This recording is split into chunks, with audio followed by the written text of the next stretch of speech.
अतिशय धक्कादायक अशी घटना काल या कुटुंबाबरोबर घडली। नवरा बायको आणि लहान मुलगी काल त्र्यंबकेश्वर देवदर्शनाला गेले आणि रात्री घरी उशिरा परतले, परंतु सकाळी त्यांच्या घराचा दरवाजा उघडलाच नाही आणि जेव्हा हा दरवाजा उघडण्यात आला तेव्हा सर्वांच्या पायाखालची जमीनच सरकली। नेमकं या कुटुंबाबरोबर काय घडलं चला ते पाहूया।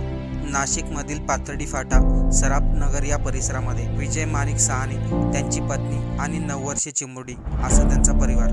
बिल्डिंगच्या अपार्टमेंटच्याच खाली विजय माणिक सहाने यांचे आई वडील राहतात। सकाळी 9 वर्षीय चिमुरडी शाळेची बस समोर आली तरी देखील घरातून बाहेर आली नाही, म्हणून आजोबा पाहण्यासाठी गेले। तेव्हा आजोबांनी दरवाजा उघडला तेव्हा 9 वर्षीय चिमुरडी ही बेडवरती मृत अवस्थेत पडलेली होती, तर विजय सहाने आणि त्यांची पत्नी हे दोघेही नवरा बायको गळफास घेतलेल्या अवस्थेमध्ये आढळले। कालच त्र्यंबकेश्वर देवदर्शनावरून आले होते आणि मध्यरात्रीच अशी काही घटना घडली, यामुळे कुटुंबाला धक्काच बसला। या कुटुंबाने खरंच जीवन संपवले की यांच्याबरोबर काय घडले या सर्व घटनाचा पोलीस